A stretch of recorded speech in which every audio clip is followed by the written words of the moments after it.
Hello students, मैं अंजलि पयाल स्वागत करती हूँ आपका आईसीटी वर्चुअल क्लासरूम देहरादून से। कैसे हैं आप सब लोग? उम्मीद करती हूँ आप सब लोग अच्छे होंगे और अपनी लाइफ में बहुत बेहतर कुछ कर रहे होंगे। आज हम बात कर रहे हैं क्लास 12th की केमिस्ट्री की और चैप्टर चल रहा है केमिकल काइनेटिक्स यानी कि रासायनिक बलगतिकी पर हम लोग बात कर रहे हैं। तो आज के सेशन में जो हम लास्ट सेशन में फर्स्ट ऑर्डर रिएक्शन लेके चल रहे थे उसी को आगे कंटिन्यू करेंगे और कुछ क्वेश्चंस भी आज हम लोग देखेंगे, इम्पोर्टेंट न्यूमेरिकल्स आपके। ठीक है, चलिए, ये आपने लास्ट सेशन में देखा था। जो फर्स्ट ऑर्डर रिएक्शन है आपकी, उसके लिए आपने समाकलित वेग समीकरण निकाली थी। तो ये आपकी आई थी k is equal to 2.303 upon T log R0/RT। ठीक है ना। अब देखिए, यहाँ तक आपका हो गया था पूरा। अब हम अभिक्रिया की अर्ध आयु निकालते हैं। प्रथम कोटि अभिक्रिया की अर्ध आयु निकालेंगे। कैसे निकालोगे? फॉर्मूला क्या है आपका? फॉर्मूला है k is equal to 2.303 upon T log R0/RT। ठीक है। ये अब अर्ध आयु के लिए हमने समय क्या बोला? हमने बोला उस अभिक्रिया को 50% पूरा होने में लगा समय, यानी प्रथम कोटि की कोई अभिक्रिया है और उस अभिक्रिया को आधा पूरा होने में जो लगा समय है वही उसकी अर्ध आयु होगी। या फिर जो उसके अभिकारक की सांद्रता है उसको आधा होने में, सपोज 10 सांद्रता थी मैंने बोला, तो उसको 5 होने में लगा, जितना समय लगा उसको 5 होने में वही उसकी अर्ध आयु है। ठीक है ना।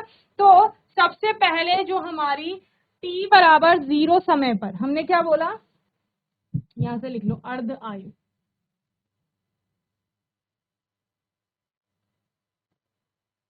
अर्ध आयु लिखो अभिक्रिया की, प्रथम कोटि की अभिक्रिया की अर्ध आयु। ठीक है ना। तो प्रथम कोटि के लिए है यहाँ पर t बराबर 0 सेकेंड पर, t बराबर 0 सेकेंड पर कॉन्सेंट्रेशन ऑफ r हमारा क्या था? R0 था। R की सांद्रता यानी रिएक्टेंट की जो सांद्रता थी वो R0 थी। और t सेकेंड पर हमारा कितना था? R की कॉन्सेंट्रेशन हम RT ले रहे थे। ठीक है। अभिकारक की सांद्रता कितनी हो जाती है? RT हो जाती है। वहीं पर अगर हम T हाफ ले रहे हैं यानी कि अर्ध आयु ले रहे हैं तो वहां पर सांद्रता कितनी हो जाएगी? हमने बोला जो ये प्रारंभिक सांद्रता है उसकी आधी हो जाएगी। तो यानी आपका क्या हो जाएगा? R0/2 हो जाएगा। आधे का मतलब यही होता है, R0/2 हो जाएगा। तो हमारे पास फॉर्मूला क्या आया था अभी बताओ? k इज इक्वल टू 2.303, ये समाकलित वेग समीकरण निकाली थी हमने फर्स्ट ऑर्डर रिएक्शन के लिए। ठीक है ना। इनटू लॉग R0/RT आप बोल सकते हो। ठीक है ना। इसको हम RT ले रहे हैं। ठीक है। ये हमारा आया था, यहां से ये आ गया था। क्योंकि कॉन्सेंट्रेशन है तो ब्रैकेट में लिख लो। यहाँ भी कॉन्सेंट्रेशन आपकी आती है तो इसको ब्रैकेट में लिख लो। जहां जहां ब्रैकेट आपका है वहां ब्रैकेट का यूज कर लीजिए। ओके, तो ये हो गया। अब देखो, अर्ध आयु के लिए टी के स्थान पर क्या आ जाएगा? टी हाफ आ जाएगा। तो 2.303 upon T half log R0 upon R0/2, यही हो जाएगा। बताओ इस RT की वैल्यू यहाँ कितनी आ गई? टी हाफ पर R0/2 आ गई। ठीक है ना। 2 आपका ऊपर चला जाएगा, R0 से R0 कैंसिल हो जाएगा। तो क्या आ जाएगा?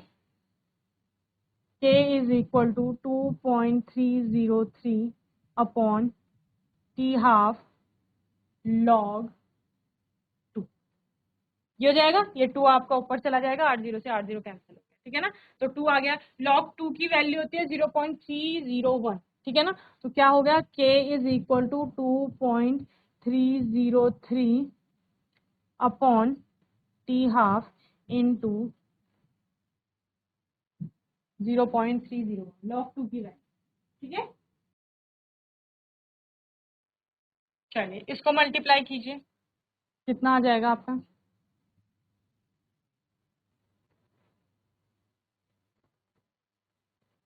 अपॉन टी हाफ, और हमें निकालनी क्या है? अर्ध आयु। टी हाफ की वैल्यू निकालनी है तो टी हाफ की टर्म्स में ले लो। T half is equal to 0.693/8। तो ये हो गया प्रथम कोटि अभिक्रिया की अर्ध आयु। प्रथम कोटि अभिक्रिया की अर्ध आयु। ठीक है, बोलो। ये डेरिवेशन जब तक बार बार प्रैक्टिस नहीं करोगे नहीं आएगा समझ। बहुत बेसिक सा कॉन्सेप्ट था आपका। एक अभिक्रिया को लेकर के हम चल रहे थे जहां पर रिएक्टेंट से प्रोडक्ट बन रहा था। सिंपल सी बात, रिएक्टेंट से प्रोडक्ट बनना यानी अभिकारक से उत्पाद के बनने के दौरान हो क्या रहा होगा, अभिकारक की मात्रा धीरे धीरे कम हो रही है और उत्पाद की मात्रा धीरे धीरे बढ़ रही है। ठीक है ना। अभिकारक की मात्रा का कम होना यानी जितनी उसकी सांद्रता है उसकी सांद्रता में परिवर्तन आएगा। उस सांद्रता को सांद्रता में जितना परिवर्तन आ रहा था उसको हम नेगेटिव में ले रहे थे। क्यों ले रहे थे? क्योंकि सांद्रता कम हो रही है। समझ रहे हैं। और सांद्रता में परिवर्तन, जब हम किसी चीज में परिवर्तन की बात कर रहे हैं तो हम टाइम के रिस्पेक्ट में उसको देख रहे हैं। ठीक है ना। तो वो जब टाइम के रिस्पेक्ट में हम उसको देख रहे थे तो हम उसको रेट कह रहे थे, यानी कि आपका वेग भी कह रहे थे।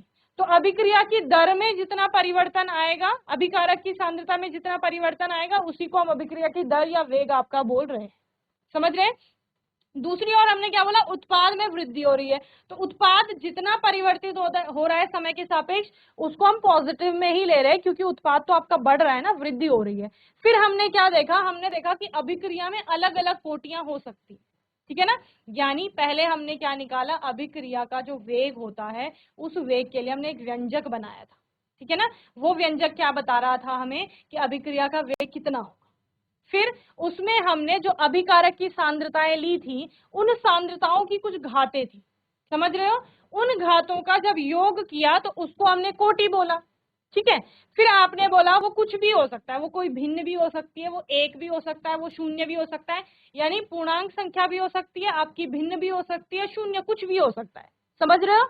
तो उसको हमने कोटि बोला। देन हमने कोटि के लिए एक समाकलित वेग आपका समीकरण यहाँ पर स्थापित की, जो हमने देख ली, जीरो ऑर्डर के लिए देख ली, फर्स्ट ऑर्डर के लिए यहाँ पर देख ली। और फिर हमने बोला कि अगर कोई अभिक्रिया चल रही है, उस अभिक्रिया का आधा पूरा होने में, यानी संपूर्ण अभिक्रिया का मतलब है 100%, 50% कंप्लीशन पर आपका कितना समय लगता है, वो हम यहाँ पर देख रहे थे, अर्धायु। समझ रहे हैं। तो कुछ भी नहीं है, आपको क्या करना है, अगर प्रथम कोटि की अभिक्रिया के लिए पूछा है अर्धायु निकालो, तो आपने 0.693 को उसके, क्योंकि वेग स्थिरांक का मान आपको दिया गया होगा, नहीं दिया गया होगा तो निकालना होगा, सब आपने सीख लिया है। तो उस वेग स्थिरांक से आप उस 0.693 को अगर डिवाइड कर देते हैं तो आपको उस प्रथम कोटि की अभिक्रिया का क्या मिल जाता है, उसकी अर्ध आयु मिल जाती है। समझ रहे हैं। और इसी प्रकार से आपने पहले किसका देखा, शून्य कोटि की अभिक्रिया के लिए जो अर्ध आयु का फॉर्मूला था वो आपने देखा। क्लियर। यहां तक हम जितने भी टॉपिक पढ़ चुके हैं उनसे रिलेटेड अब एक एक क्वेश्चन लेकर के चलते हैं। ठीक है, चलो इतना नोट कर लो जल्दी से। पहले ये देख लो कि क्वेश्चन आपके क्या क्या बनते हैं इंपॉर्टेंट। ठीक है ना। पहला, कोटि निकालने को आ सकता है। ठीक है। कोटि कैलकुलेट करने को आ सकता है, कोटि बताने को आ सकता है, कोटि से रिलेटेड प्रश्न बनेगा आपका। ठीक है। फिर समाकलित वेग समीकरण।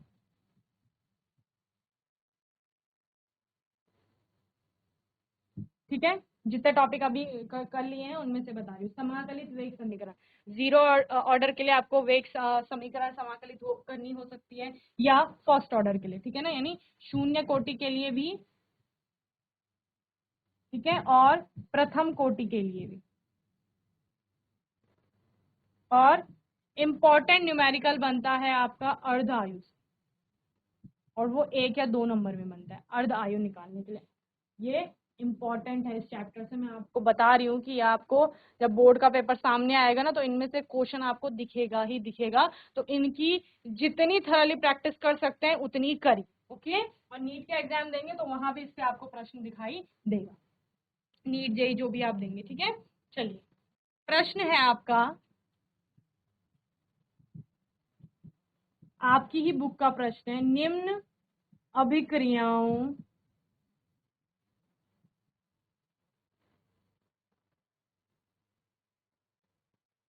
के वेग स्थिरांकों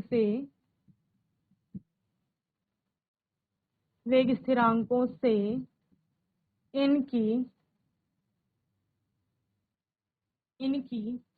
कोटि व वेग स्थिरांक के मात्रा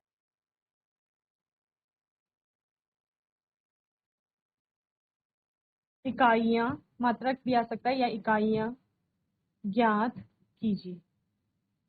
ठीक है, तो अभिक्रिया दी गई होगी आपको। अभिक्रिया के लिए वेग स्थिरांक का जो इक्वेशन, वेग व्यंजक जो बनता है वो दिया गया होगा, और इसके अलावा आपको उससे निकालना क्या है, कोटि की कैलकुलेशन करनी है तो, और दूसरा वेग स्थिरांक की इकाइयां कैसे निकालनी है वो देखते हैं। चलिए पहला नोट करो, वेग स्थिरांकों के स्थान पर वेग व्यंजक लिख लो। वेग व्यंजक से व्यंजक मिलेगा ना आपको। वेग व्यंजक क्या था, जो वेग बराबर के इंटू ए की पावर आप लिख रहे थे, कॉन्सेंट्रेशन ऑफ ए की power into concentration of B की पावर, उसी को वेग व्यंजक कहा जाता है। ठीक है ना, पहली अभिक्रिया लिखो, CNO जो कि गैस है, गिव्स, CNO गिव्स N2O।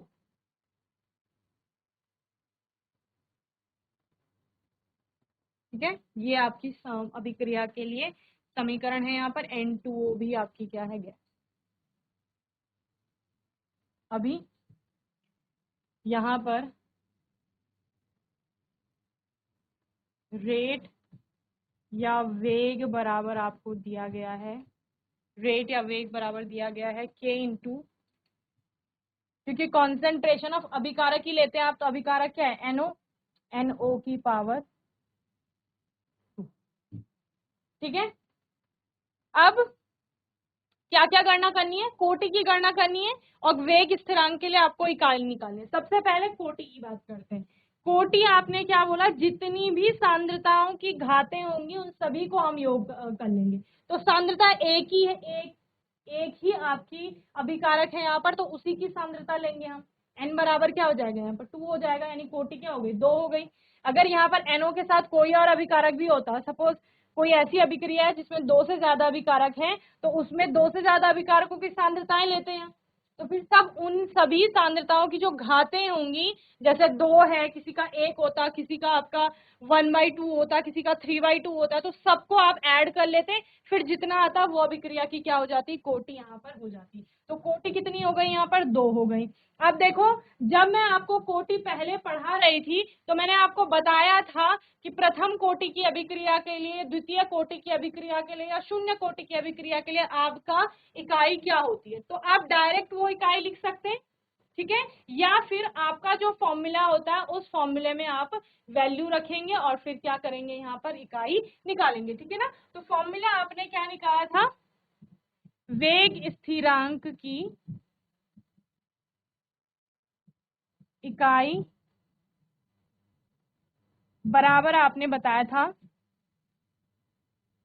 सांद्रता बटे समय बटे सांद्रता की पावर n, ये था आपका फॉर्मूला। या फिर इसको अगर आप और सिंपल कर लें तो सांद्रता की पावर आया था आपका 1 - n अपॉन समय। ठीक है, ये आ गया था, क्योंकि सांद्रता की पावर n अपॉन में है, जब ये ऊपर जाएगा तो सांद्रता की पावर -n हो जाएगा आपका, तो उसको सॉल्व कर रहे थे हम लोग, तो ये आया था आपका। तो यहाँ पर अब इनकी इकाई रख लो। सांद्रता किस में लोगे, कॉन्सेंट्रेशन का मात्रक आप क्या ले रहे हो, मोलैरिटी की आप जनरली बात कर रहे हो, तो मोलैरिटी यानी मोल पर लीटर। ठीक है ना, तो सांद्रता के लिए आ गया मोल पर लीटर। ठीक है ना, उसकी पावर 1 - 2। ठीक है ना, 1 - 2 आप लोग कर लेंगे, अपॉन आपका क्या आ गया है, समय यानी कि सेकेंड। ओके, अब 1 में से 2 को माइनस करोगे तो क्या आ जाएगा, -1 आ जाएगा। तो मोल पर लीटर को आप क्या लिख सकते हो, लीटर इनवर्स लिख सकते हैं, मोल लीटर इनवर्स की पावर -1 अपॉन सेकेंड। ठीक है, तो माइनस माइनस तो आपका क्या हो जाएगा, प्लस हो जाएगा यहाँ, लेकिन मोल की पावर यहाँ 1 होगी तो वो क्या हो जाएगा, माइनस में हो जाएगा। तो क्या आ गया आपका, मोल इनवर्स आ जाएगा, लीटर का क्या हो जाएगा, पावर 1 हो जाएगी यानी पॉजिटिव में, और सेकंड जो नीचे अगर इसको भी ऊपर ले लेंगे तो सेकंड की power 1, mole inverse litre second inverse. तो ये क्या हो जाएगा, ये इकाई हो जाएगी। और ये देखो, ये मैंने आपको कहाँ बताया था, ध्यान दीजिए, जब आपकी सेकेंड ऑर्डर रिएक्शन होगी तो mole inverse litre second inverse आपका मात्रक आएगा, ये मैंने आपको पहले ही बता दिया था, ठीक है ना। तो इस तरह से आप कैलकुलेट कर सकते हैं जब आपको कैलकुलेशन के लिए आएगा, और आपको अगर डायरेक्ट वहां पर पूछा जाएगा तो डायरेक्ट भी आप बता सकते हैं, ठीक है। तो ये आपका आ गया, यहाँ पर क्या क्या निकालना था आपको, एक तो कोटि निकालनी थी और दूसरा वो निकाल, हो गया। चलो नेक्स्ट लिखो, सेकेंड है आपका H2O2 प्लस 3I निगेटिव जो कि एक्वस है, plus 3I negative plus 2H positive, ठीक है ना। ये आपके तीनों क्या है यहाँ पर अभिकारक में आपको मिल रहे हैं, जहां पर I निगेटिव भी आपका एक्वस है और आपको मिल क्या रहा है यहाँ पर, H2O मिल रहा है, ठीक है, और साथ में I3 आपको मिल रहा है, ठीक है ना, H2O एंड I। रेट यहाँ पर दिया गया है, रेट या वेग जिसे आप बोल रहे हैं, वो आपका डिपेंड कर रहा है H2O2 और I पर, ठीक है ना, यानी कि concentration of H2O2 to concentration of I negative. देखो, अब मैंने बहुत सारी अभिक्रियाएं आपको ऐसी बताई थी कि ऐसी अभिक्रियाएं भी हो सकती हैं जहां पर किसी एक ही अभिकारक पर रेट डिपेंड करे, किन्हीं दो अभिकारकों पर रेट डिपेंड करे, या फिर ऐसा भी हो सकता है कि किसी भी अभिकारक पर रेट डिपेंड नहीं कर रहा है, ठीक है ना। तो ये केस कैसा है कि अभिकारक हमारे पास 3 दिखाई दे रहे हैं लेकिन किन्हीं 2 पर ही आपका रेट डिपेंड कर रहा है। वेग व्यंजक जब आपने स्थापित किया तो उसमें कोई 2 ही अभिकारक आपके आ रहे हैं। अब जब यहाँ कॉन्सेंट्रेशन कुछ नहीं है तो कॉन्सेंट्रेशन, जब यहाँ कॉन्सेंट्रेशन की पावर कुछ नहीं दी गई तो आप क्या मान लोगे, यहाँ पर बताओ, 1 मान लोगे, ठीक है ना, यहाँ भी 1 होगी, यहाँ भी 1 होगी। तो अगर आप इसको लिखें कि कोटि क्या होगी अभिक्रिया की, तो कोटि बराबर क्या हो जाएगी, इसकी पावर 1 और इसकी पावर 1, यानी 1 + 1 = 2, ठीक है ना। तो अभिक्रिया की कोटि क्या हो गई, 2 हो गई। और चूंकि अभी हम पहले ही निकाल चुके हैं कि जिसकी कोटि 2 होगी उसके लिए आपका जो ये आएगा, क्या बोलते हैं, इकाई आएगी, वो क्या आएगी, ठीक है ना, तो वो आप यहाँ पर डायरेक्ट लिख सकते हैं, ओके। वेग स्थिरांक की इकाई के की जो इकाई होगी वो क्या हो जाएगी, mole inverse litre second inverse, okay. और आप कैलकुलेट भी कर सकते हैं, फॉर्मूले में आप पूरी सबकी मात्रा को रखेंगे और फिर आपको निकल जाएगा, ठीक है ना। चलिए, और किस तरह से इसको निकाल सकते हैं, आपको पता है के बराबर क्या है आपका, वेग है, और बटे क्या ले रहे हो आप, सांद्रता ले रहे हो किसकी, अभिकारकों की, ठीक है ना। तो वेग का मात्रक तो आपके पास पहले ही है, अलग अलग तरह से मैं आपको बता रही हूँ। पहले मैंने आपको ये वाला फॉर्मूला बताया जो हमने पूरा खोल के देखा था, इसमें भी आप लोग वैल्यू रख सकते हैं, सांद्रता बटे समय, ठीक है ना, सांद्रता मोल पर लीटर, और यहाँ आपका क्या आ गया, सेकेंड आ गया, तो मोल पर लीटर सेकेंड इनवर्स जो आप जनरली ले रहे हो, ठीक है ना। तो आप डायरेक्ट यहाँ पर वेग के स्थान पर सांद्रता बटे समय भी ले सकते हैं, तो तब क्या हो जाएगा, मोल पर लीटर और सेकेंड इनवर्स, ये सांद्रता हो गई अपॉन सांद्रता यहाँ पर किस किस की है, इस अभिकार दोनों अभिकारकों की, ठीक है ना। तो एक की क्या हो जाएगी, मोल पर लीटर, और दूसरे की भी क्या हो जाएगी, मोल पर लीटर, ठीक है ना। तो अगर आप इसको करें, mole litre inverse second inverse है ऊपर, और नीचे क्या हो जाएगा, मोल का स्क्वायर हो गया और लीटर का -2 हो गया, इस प्रकार से। अब ये ऊपर जाएंगे जब तो क्या होगा, ये +2 का है ऊपर, यहाँ जाकर -2 हो जाएगा, और यहाँ +1 है, तो +1 -2 का कितना आ जाएगा बताओ, +1 और -2, -1 आ जाएगा। तो मोल इनवर्स हो गया, ठीक है ना। अब लीटर का देखो ये -2 है, ऊपर जाके +2 होगा आपका, तो +2 में से -1 करेंगे तो कितना आएगा, 1 आएगा, तो लीटर हो गया। और सेकेंड इनवर्स तो पहले से ही है, यही आ गया mole inverse litre second inverse. Okay, next लिखो। थर्ड अभिक्रिया है आपके पास, C2H5Cl है आपके पास, और उससे आपको बन रहा है C2H4 इथीन और प्लस HCl बन रहा है, ठीक है। रेट जो है आपका, यानी कि वेग जो है वो आपका डिपेंड कर रहा है कॉन्सेंट्रेशन ऑफ C2H5Cl पर, ठीक है। अगर हम कोटि की बात करें तो कोटि कितनी हो गई, 1। तो प्रथम कोटि की अभिक्रिया के लिए के की इकाई या मात्रक आपका क्या था, याद करो, सेकेंड इनवर्स, ठीक है, किया जाएगा।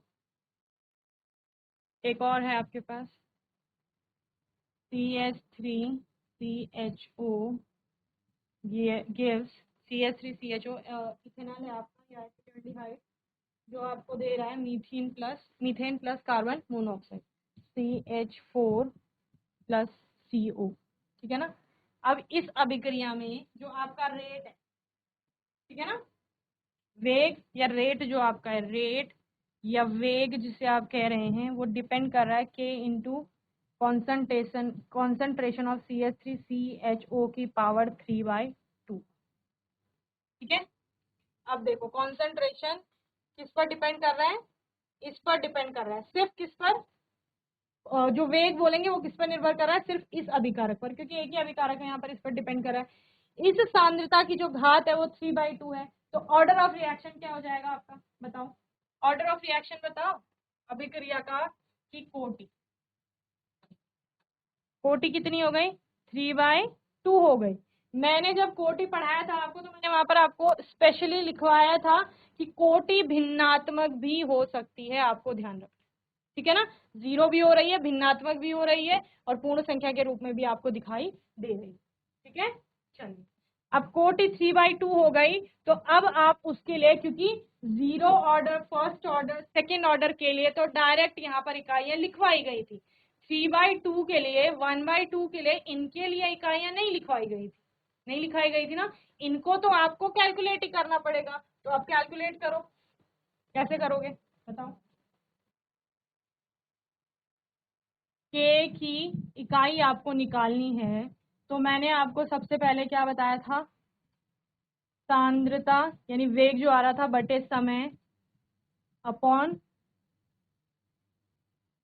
सांद्रता की पावर n, यही होता है,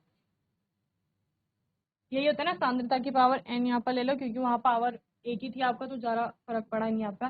सांद्रता बटे समय अपॉन सांद्रता की पावर n, सांद्रता बटे समय को आपने क्या लिया, सांद्रता क्या होती है, मोल पर लीटर, तो मोल लीटर इनवर्स, और सेकेंड आपका सेकेंड इनवर्स, अपॉन सांद्रता की पावर n, सांद्रता किसकी है, CH3CHO की, और इसकी पावर n यानी 3/2, तो इसका कॉन्सेंट्रेशन लिखो, इसका कॉन्सेंट्रेशन क्या होगा बताओ। सांद्रता की वैल्यू तो सबकी एक ही जैसी आएगी ना, इकाई तो सबकी समान ही आएगी, तो mole litre inverse second inverse upon mole litre inverse की पावर 3/2, ठीक है।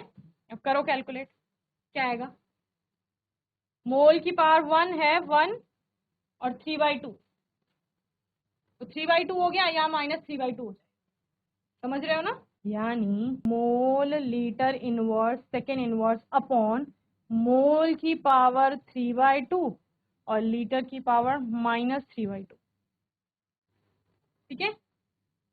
जब आप इसको पूरा कैलकुलेट करेंगे, ये ऊपर जाएगा, ये पॉजिटिव आपका निगेटिव में हो जाएगा, तो मोल की पावर -1/2, ठीक है,